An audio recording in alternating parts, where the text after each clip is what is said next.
Well, hi, I'm Cecelia Butler, and I like to call myself the Akashic Librarian because I did have a career, a very long career actually, as a librarian.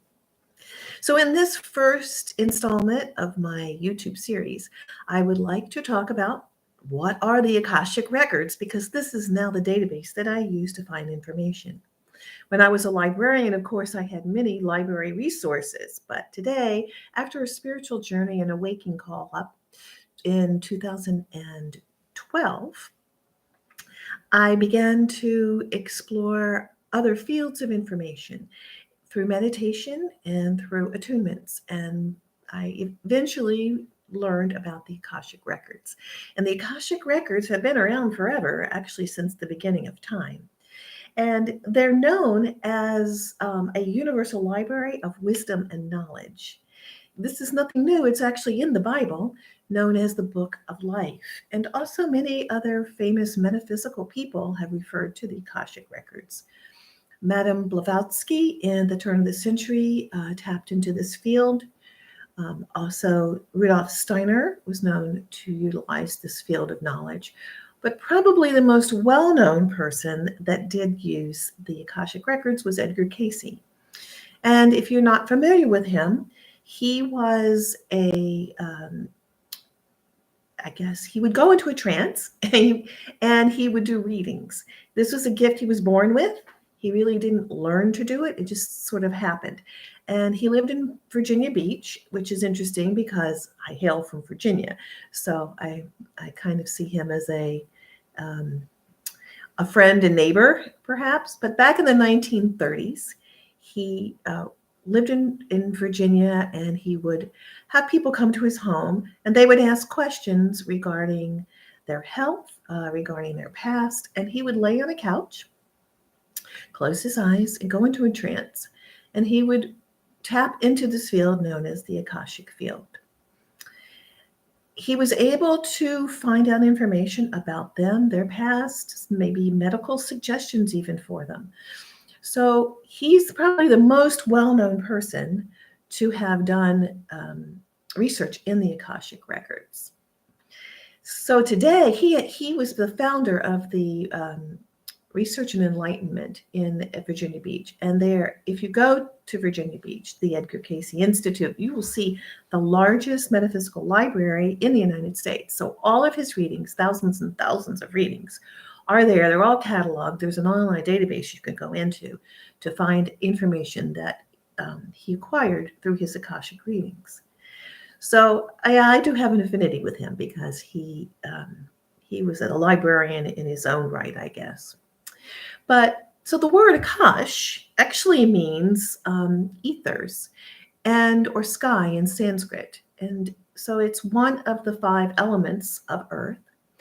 And I think it's kind of interesting that we, in modern day, contemporary day, refer to putting information in the cloud or storing information in the cloud.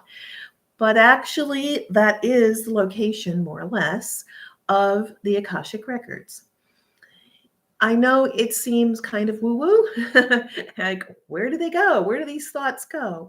But this is the recording of each of us. We each have our own individual book within the Akashic Records that includes all of our past lives, all of our thoughts and deeds, including this current life, which I think is probably the most helpful to tap into at this point because today is what we're dealing with, right? So, what can you learn about yourself in your own personal records? Well, when I began to do this, I trained to actually go into the meditation and to ask for permission to enter this etheric library. It's my understanding that access to the Akashic Records was closed for humanity for a while because we really weren't ascended to the level of trust to know this knowledge about ourselves and about the world that we're in. But recently, I think within the last 20, 30 years or so, people are able, the average person is able to tap into their records. You don't have to have a special gift like Edgar Cayce did. So it was a wonderful experience for me to begin to explore this field, and I'm still learning much more about it every day. What can you learn about yourself? That was the question. So One thing is you can learn about problems you might be having in this life, where the root is, and be able to clear that up. Sometimes we come into this life with an issue that just doesn't make sense for what's happened to us in this life, but could have its first inception in another life. So, for example, for me, I was developing, as I was developing spiritually and wanting to speak up more about my spiritual experiences, I developed a very strange issue with my big toe on the right foot. And it turned into kind of a crippling thing where it was a bone spur. And I just didn't understand why that was happening to me at this point. So, in many holistic and metaphysical people believe that medical issues can be related to emotional issues as well, or spiritual issues. So, the foot actually represents, if you have a problem with your foot, it's kind of a fear of moving forward. And I could see that at this juncture in my life, I was a little hesitant about speaking up, doing things like what I'm doing right now, speaking up about my spiritual side, and standing in front of people and explaining it. So I opened my records and I asked to see in the past where this has been a problem. And I was told of a couple of lives. One, and interestingly, both of them were men. And of course, you can have lives as men or women. I guess everybody knows that. We all have the aspect of male and female within ourselves. But in this one life, in the mid 1800s, 1880, 1890, I was a man, and I had, on the surface, it appeared everything you could possibly want. I had a lot of money and prestige and friends, and I traveled and collected art. This person was well enough known to identify in my book, The Akashic Librarian. I do have several chapters about Henry Walters. And so he was well enough known to be able to find photographs of himself. And I found a picture of him at the same age I am now. Henry Walters was walking with a cane, and he had gout on his right big toe. I thought that was kind of a weird coincidence. So I went back into my records and asked for the originating cause of this. And they showed me, and I'll explain who they are in a minute.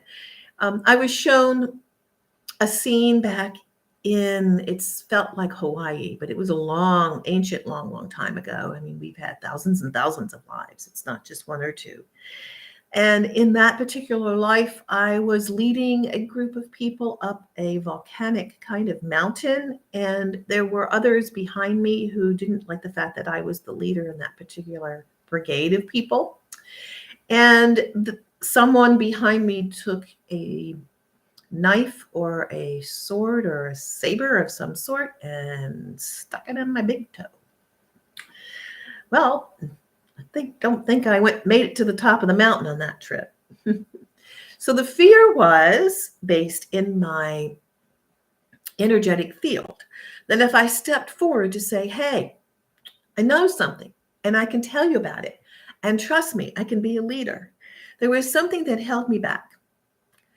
And until I came to understand that, and also to ask for some homeopathic things that would help, that toe kept me from really doing a lot of things that I used to do, including yoga. So luckily, it's getting better now. So that's just one example that I used my Akashic Records to learn more about me, and also how to help straighten out some things that just really weren't related to what was going on in my life currently, but had roots to the past. So back to the Akashic Records and how it works. So this is an etheric archive of the records of each soul, and each of our journeys, our past and our future potentials. So imagine going into a very large university library and finding a whole stack of books, and that would represent each life that I'd had. So who are the librarians within this Akashic field? They are known as the Lords of the Records. And from what I understand, They are higher dimensional beings. We live in a third dimensional environment. They are above the fifth dimension. And that field can be accessed by us if we raise our vibration up, and the Lords of the Records are able to bring theirs down. Somewhere in the middle, we're able to connect. It's kind of like being in an elevator coming up and down. There's a common point where we can connect. The Lords of the Records are entities that have never incarnated on Earth. They have great sympathy for us, great love for us, but they've never actually been human. So they are helped by our spirit guides and also our ancestors who have passed, or our friends who have passed, who know us well. So when we enter the library and we ask questions, often we'll get images that are filtered through our own knowledge or what we're familiar with. So sometimes for me, there'll be references to even fairy tales or Disney or little scenes that I can understand. Simple things, I guess that's where my mind is. Other people might have more complicated imagery.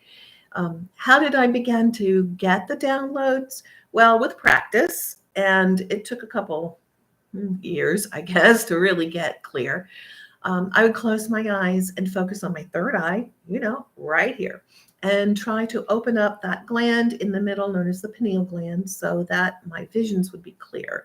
And it began to show up like I was watching a movie or a slideshow. And in one slide, I could get a download of an enormous amount of information. It was almost like a zip file. And just one scene would tell me the relationship of people or how to overcome a particular issue. So anyway, I'm hooked. And I was hooked right from the get-go, asking questions about myself. And I did this for a solid year before I even told anybody else what I was doing, except for very close friends and family. Okay, so this is a database of information that is in an etheric field. So it has to be translated into a way that we can make sense of it and also explain it and understand it for others. So how can you now access your own personal records? There are a lot of ways you can do it. When I first started doing it, I read a book about it, and there was a prayer in the book, and I utilized it. It took a while for me to actually get any visuals. I would recommend beginning a meditation practice with the intention of accessing the Akashic Records. I also offer a prayer, and I will include that in the notes here so that you can use it. I also have, which was downloaded to me, a symbol representing the Akashic, and I will try to share that as well. The most important thing is to have the highest intentions when you enter the Akashic field, asking questions for only the highest and best.